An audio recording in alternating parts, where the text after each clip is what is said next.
बिस्मिल्लाहिर्रहमानिर्रहीम। अस्सलाम वालेकुम। मोहतरम मेज़बान डॉक्टर इफ्तिखार साहब, बहुत शुक्रिया आपका कि आपने ये प्लेटफॉर्म तरतीब दिया और पब्बी के इंटेलेक्चुअल्स का बहुत शुक्रिया कि इस दौर में आप दानिशमंदी के फ़रोग़ के लिए काम कर रहे हैं। आपने अपनी तंजीम के बहुत से मकासद बयान किए, मैं ज़्यादा वक्त नहीं लूँगा।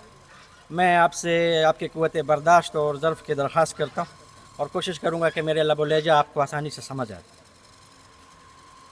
तो आपने अपनी जो तंजीम है इसके बहुत से मकासद बताए हैं। बहुत मुश्किल काम है, सिर्फ़ किताब को फ़रोग़ देना बहुत मुश्किल है। मैं आपको बोर नहीं कर रहा, लेकिन मैं ये कह रहा हूँ कि गुल अकबर के हवाले से मैंने जो बात करनी है वो ये है कि जब गुल अकबर पोह खल्क़ लिख रहा था तो इसने मुझसे रब्ता किया और मैंने इस पे सारे मज़ामीन इसके साथ देखे और इसकी रिसर्च, और मैंने कहा कि चलो पश्तो में एक मुहक्किक पैदा हुआ। फिर मैंने जब इसकी पेपर टाइटल बैक पर मैंने इसके लिए उर्दू में लिखा, मैंने कहा थोड़ी सी हिम्मत अफजाई होनी चाहिए और थोड़ा सा इसको रिस्क भी लेना चाहिए, क्योंकि पश्तो का मुकाबला इंग्लिश के साथ तो है नहीं, पश्तो का मुकाबला उर्दू के साथ भी नहीं है, और ये ज़बानों का आपस में मुकाबला तो होता नहीं है, ज़बानें एक दूसरे से सीखती हैं। तो मैंने उस टाइटल बैक पर लिखा कि मुझे उम्मीद है कि गुल अकबर जैसा खपती आदमी कुछ न कुछ करेगा। और जब मैंने ये लिखा तो मुझे यकीन हो गया कि मेरी क़ुव्वत मुशाहिदा वाकई बहुत अच्छी है, और गौहर इसने साबित किया कि वो वाकई खपती आदमी है, उसका खब्त बहुत ज़्यादा है। इसकी मिसाल यूँ लीजिए कि गुल अकबर जो है कमरे में बंद है, दरवाज़ा उसका खुला है, और हम उसे कहते हैं कि गुल अकबर आप दरवाज़े से बाहर चले जाएं। वो कहते नहीं, मैं रोशनदान से बाहर जाऊँगा, क्योंकि ये उसका खब्त है। फिर हम उसको कन्विंस करते हैं कि घर से आने जाने के लिए लोग सीढ़ियाँ और सामने का दरवाज़ा इस्तेमाल करते हैं। वो कहते हैं नहीं नहीं, मेरा खब्त है, मैं रोशनदान से जाऊँगा। फिर हम उसको गाइड करते हैं, रोशनदान की तरफ से नहीं, दरवाज़े की तरफ से भेजते हैं। वो दरवाज़े की तरफ से जाता है, पीछे रोशनदान की बुलंदी देख के वापस आता है, कहता है मैं रोशनदान से जा सकता हूँ। कहने का मतलब ये है कि खब्त में आकर गुल अकबर कुछ भी कर सकता है। मैंने इसीलिए आज तक इसे ये नहीं कहा कि सर्कस में जाके कोई अफसाना लिखे। मुझे डर है कि ऐसा ना हो कि ये सर्कस का कोई किरदार ही बन जाए वहाँ। बहरहाल, किताब को मुतारिफ़ करवाना एक बहुत बड़ा मुश्किल काम है। जब ये किताब तरतीब दी जा रही थी तो गुल अकबर ने बहुत से अफसाने मेरे साथ शेयर किए। हम उर्दू वालों पर थोड़ा सा अल्लाह का करम है कि हमारे यहाँ मंटो तरक्की पसंदी की तहरीकें चली, इसमें चुगताई आया, डॉक्टर फरमान फतेहपुरी आए, तरक्की पसंदी चली, तासुबात के ख़िलाफ़ हमने जंग की और हमें एक अच्छा खासा मैदान मिला।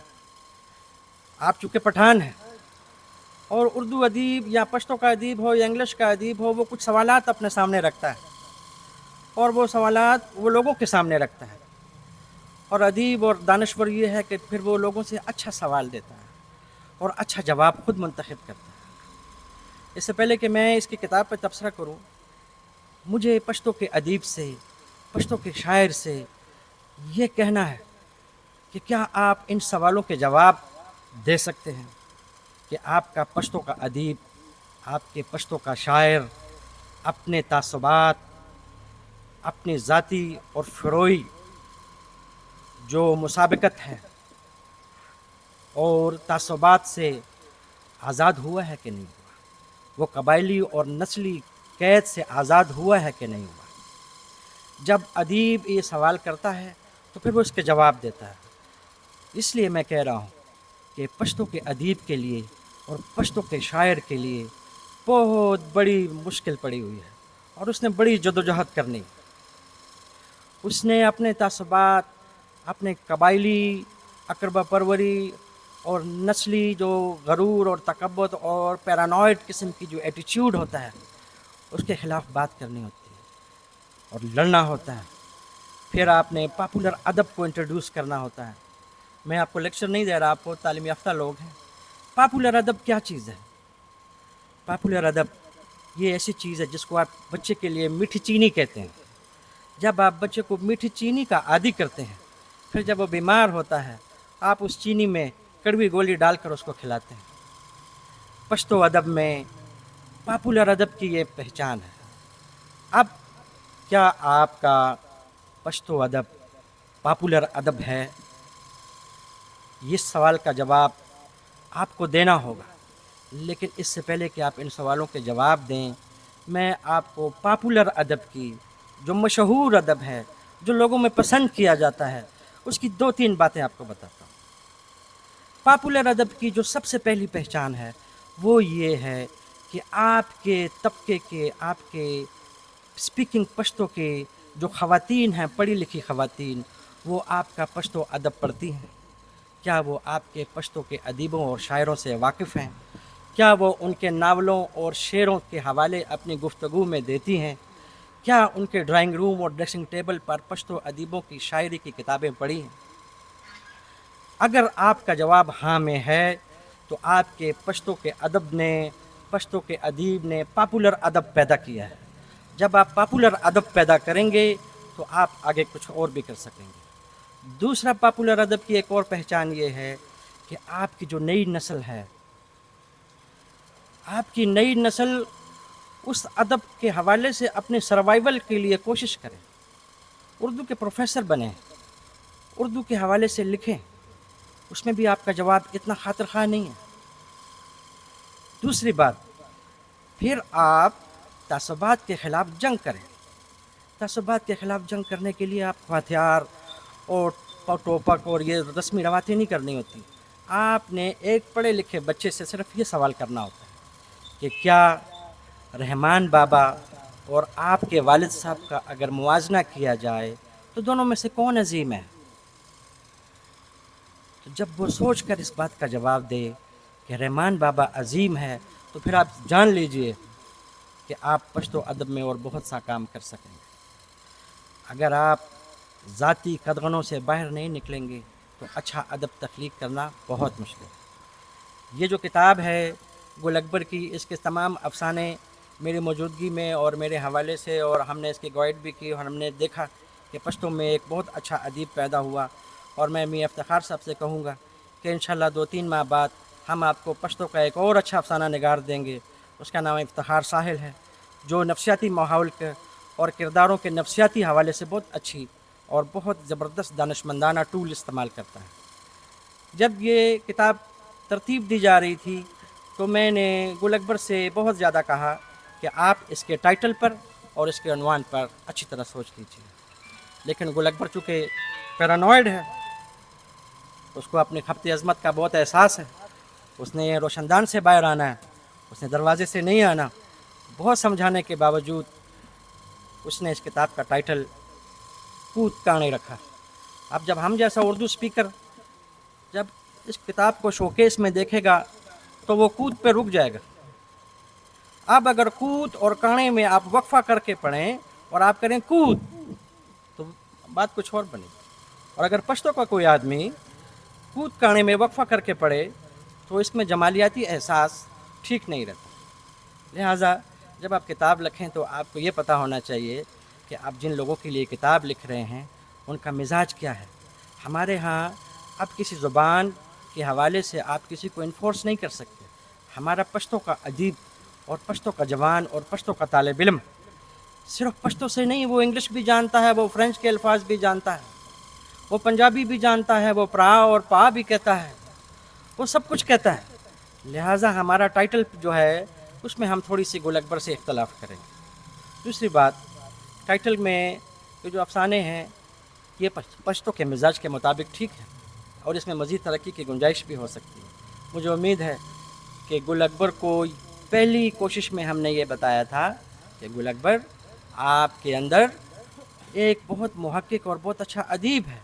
आप एनालिटिकल पावर से वाकिफ़ हैं, आपके अंदर एनालिसिस करने की क़ुव्वत है। अदीब और मुहक्किक की अपनी अपनी डोमेन है, दोनों को बहुत एडवांटेज है। एडवांटेज ये है कि अगर आप मुहक्किक हैं तो आप राय देना सिखा सकते हैं, आप अपनी राय से लोगों को मुत्तफ़िक कर सकते हैं। हमारे एक दोस्त ने मैथ्यू आर्नल्ड को डिस्क्राइब किया है, हम भी डिस्क्राइब कर सकते हैं। कैसे? क्योंकि वो मुहक्किक है, वो दूसरों की दानिशमंदी को परख सकता है। اور معیار کے مطابق بات کر سکتا ہے اور دوسروں کو سکھاتا ہے. میرا مطلب آپ کو کوئی لیکچر دینا نہیں تھا. میں نے پشتو کے ادیب کے حوالے سے یہ بات کرنا چاہی ہے کہ پشتو کے ادب کے لیے اب ادیب کو بہت مشکل کام کرنے پڑیں گے. اس نے فیس بک اور سوشل میڈیا کی جو انٹلیکچول لیول ہے اس کے خلاف بھی لڑنا ہے. اس کی ذخیرہ اندازی، اس کی جو ذخیرہ الفاظ ہے اس سے ڈفرینٹ ہونا چاہیے. مجھے امید ہے کہ گل اکبر جو ہے وہ ہم سے رابطہ رکھے گا، ڈاکٹر صاحب کی صحبت سے فائدہ اٹھائے گا. مجھے خوشی ہے کہ پشتو میں ادب اور شعر کے حوالے سے چند لوگ جمع ہو سکتے ہیں، بہت اچھی گفتگو کر سکتے ہیں. گل اکبر، میں آپ کو اس کی مبارکباد اس لیے نہیں دوں گا کہ آپ سے مجھے اور زیادہ اس سے بڑے کام کی توقع ہے. آپ کا ایک افسانہ کت کانے جو ہے اس کو ہم انٹرنیشنل شیپ پہ بھی لا سکتے تھے. اس کا کینوس بہت وسیع ہو سکتا تھا. جب آپ کت کانے کہتے ہیں تو ہم جب کانے مارتے ہیں تو اس پہ ایک مسلمان کی حیثیت سے یا مسلمان کی جب سوچتا ہے تو وہ شیطان کی کنکری کو اپنے ذہن میں ضرور رکھتا ہے. تو اس سے ہم ایک بہت بڑا، ایک وسیع پیمانے کا افسانہ ترتیب دے سکتے تھے اور بڑا بہترین افسانہ بن سکتا تھا. آپ کے پاس اس لیے ایک مشکل کام ہے کہ آپ کے پشتو کے ادیبوں نے ایسے لوگ بہت کم پیدا کیے ہیں جو رشیدہ جہاں، منٹو، صرف ارشاد مفتون صاحب تھے اور سید رسول صاحب تھے اور غنی خان صاحب تھے. لیکن آپ نے وہ دوڑ بھی دوڑنی ہے جو آپ کے اسلاف نہیں دوڑ سکے. آپ نے بہت سے میدانوں میں کچھ نہیں لکھا. بنیر میں مسئلہ ہوا، آپ لوگوں نے کچھ نہیں لکھا. لکھا ہوگا میرے علم میں نہیں. افغانستان کے مہاجرین یہاں آئے ضیاء الحق کے زمانے میں، صرف ہمارے پاس جو جیتی جاگتی آواز تھی اس زمانے کی وہ اجمل خٹک تھی. میرا ان سے رابطہ رہا. ان دنوں وہ چغا لکھ رہے تھے لیکن ان کے اوپر بھی سیاسی شعور غالب تھا. تو بہت سے موقع ایسے آئے جہاں پہ پشتو کا ادیب ایک بہت غیر معمولی اور بہت ہلا دینے والی بات کر سکتا تھا. اب جو ہے پشتو کا جو ریڈر ہے، پشتو کا جوان ہے، وہ صرف اپنے علاقے میں بڑا کام نہیں کرنا چاہتا. وہ انٹرنیشنل لیول پہ اپنے آپ کو متعارف کروانا چاہتا ہے. وہ چاہتا ہے کہ انگلش کا رائٹر بھی اس کو پہچانے، اردو کا رائٹر بھی پہچانے. اور دوسری بات، پنجابی کا ادب بڑا ادب ہے لیکن پنجابی لوگوں نے ایک مسئلہ بنایا. پنجابیوں نے پنجابی کو دوسری زبانوں سے تعصب کی میدان میں کھڑا کر دیا ہے، جس کا نتیجہ یہ نکلا کہ پنجاب میں چھوٹی چھوٹی شاخیں برآمد ہوئیں جہاں پہ مسلکی اور نسلی تضادات بہت زیادہ ڈیولپ ہو گئے ہیں. اب جہاں پہ اچھا ادب نہیں لکھا جائے. تو میرا ڈاکٹر صاحب، میں آپ کا ایک بار پھر شکریہ ادا کروں گا کہ آپ نے ایک بہت کام کیا. ایک اور کام بھی یہ کہوں گا کہ جب آپ ادب لکھتے ہیں تو اس بات کو ذہن میں دیکھیے کہ ہم نے پرانے انتر منتر کو نظر انداز کر دیا. اب بہت سی بیماریوں کے علاج انتر منتر سے نہیں ہوتے. اب آپ کی گلی میں مداری والا نہیں آتا، اب آپ کی گلی میں بندر والا نہیں آتا، شعبدہ باز اور اسکولوں میں وہ جو ہاتھ کی صفائی والے آتے تھے وہ نہیں آتے. کیوں؟ کہ آپ کے نوجوان کا انٹلیکچول لیول ڈیولپ ہو رہا ہے. اس کے لیے آپ نے بہت بڑا کام کرنا ہے.